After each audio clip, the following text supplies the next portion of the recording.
Well, Great that's a stuff. fun way to go into our next story. Where are we going next? We're getting sued. Well, not us. The country's getting sued. Yeah, close enough. We pay them. True. True.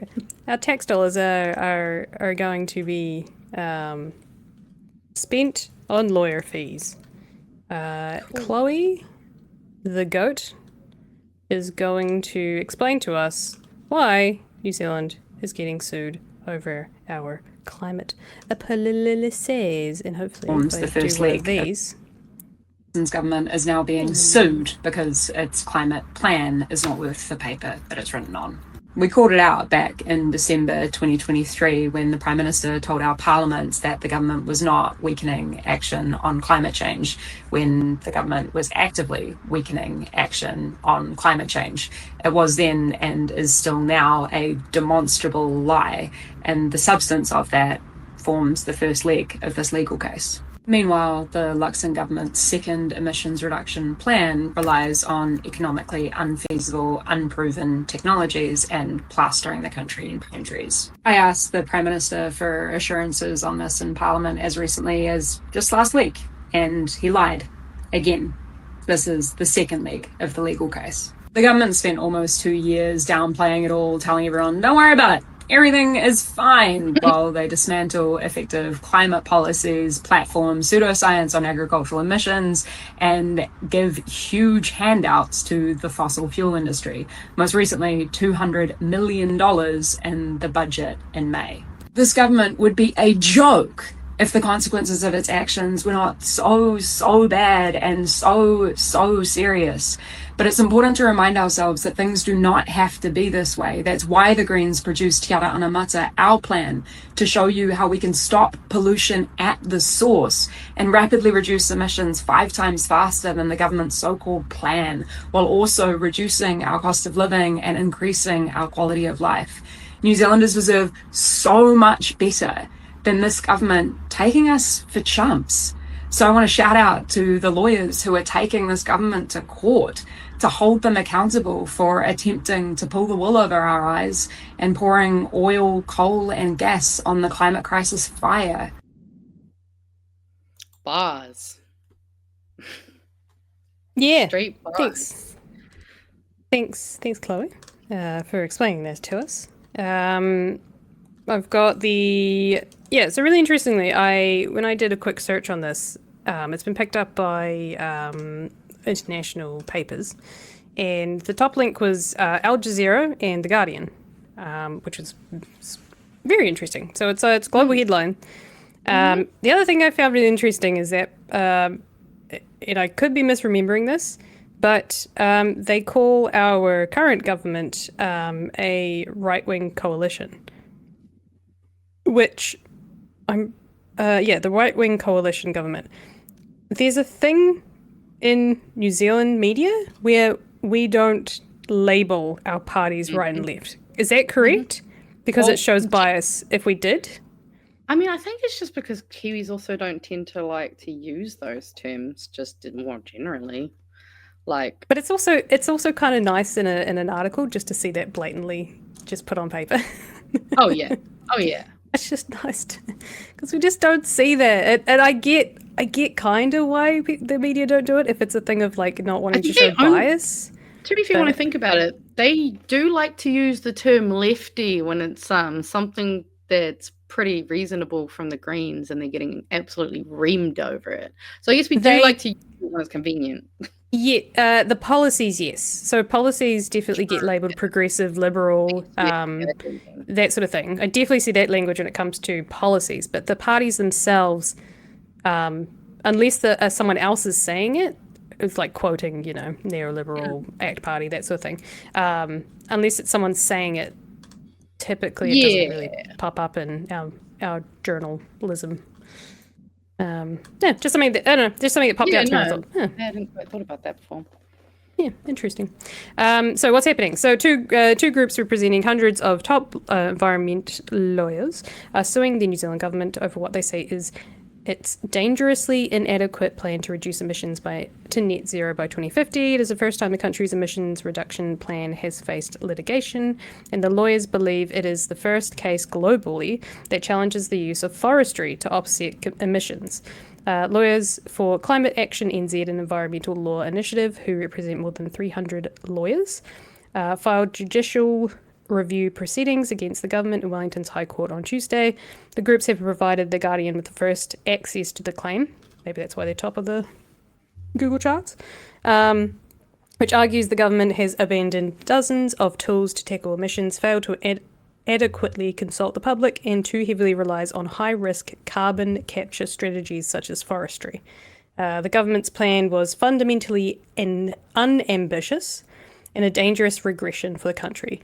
As it stands, the government's emissions reduction plan will carry huge consequences for our country. We don't take this step lightly, but the plan needs to be challenged. The plan must be robust and transparent, in line with the country's chief climate law, the Climate Change Response Zero Carbon Amendment Act, she said.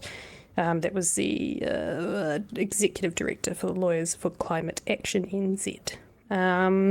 In 2019, the Labour government passed that landmark climate legislation committing the nation to reducing its domestic carbon emissions to net zero by 2050 and meeting its commitments under the Paris Climate Accords. Governments are legally required to set an emissions reduction plan every 5 years, detailing how New Zealand will meet its greenhouse gas targets.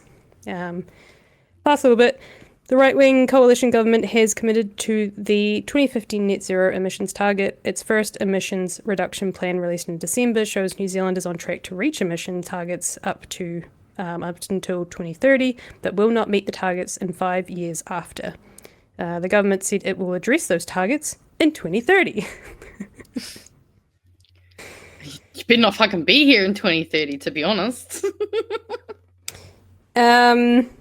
The legal claim includes two primary challenges. The first argues the government tossed out dozens of credible climate policies, including the clean car discount and a gas transition plan, and did not adequately consult the public over the changes. The lawyers also claim that the government is relying on high-risk methods such as planting hundreds and thousands of hectares of introduced pine trees to offset emissions and capturing carbon underground, with few alternatives to fall back on if something goes wrong.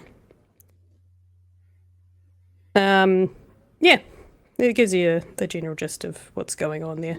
And I highly recommend going and reading the full article on The Guardian. Thoughts, Magenta?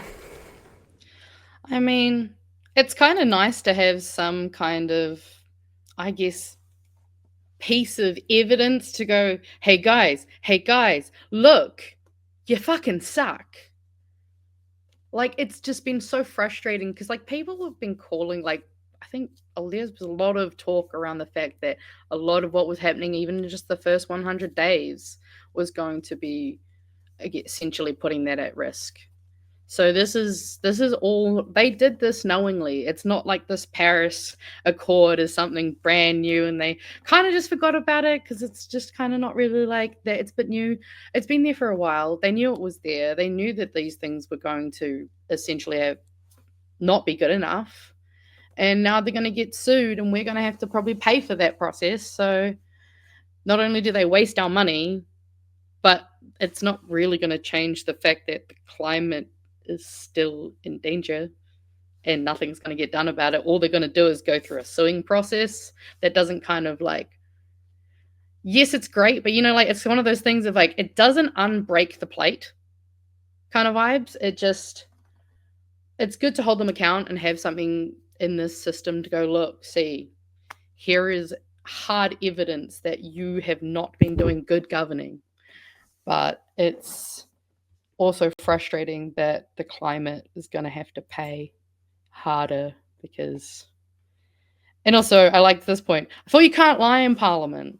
So what are we doing to hold them account? We've literally got on record that he has lied, but there is nothing that we can do to reprimand him for that. Like, that seems like a system that's pretty fucking broken to me. Well, not broken. Okay. Correction, it's not broken. It is working as exactly as it was designed to work. And it's bullshit that Chloe has to, and the thing is, I see so many of these videos from her.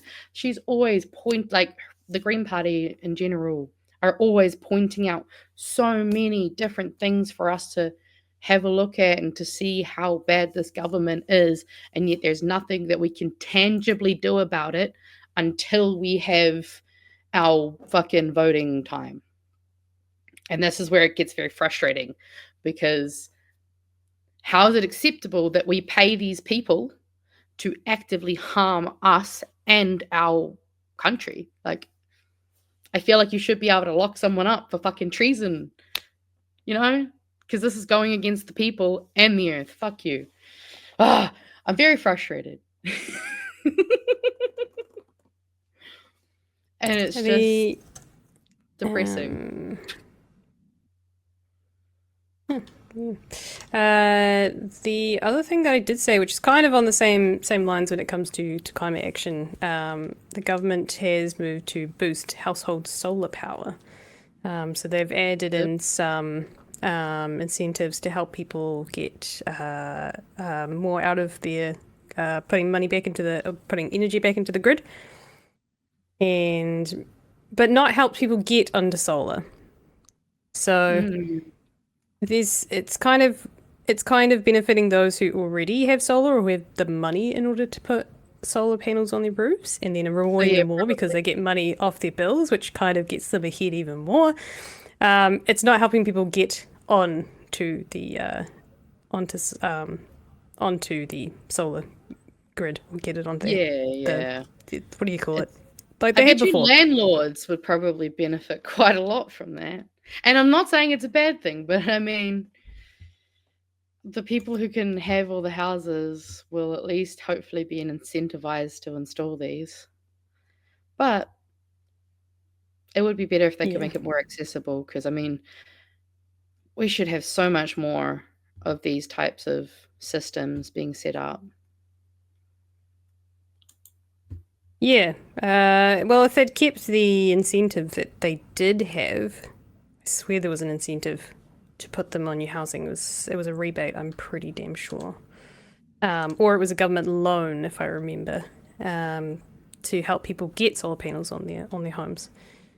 But they've kind of, among other things, scrapped that because it was costing them. But it's all in the same thing.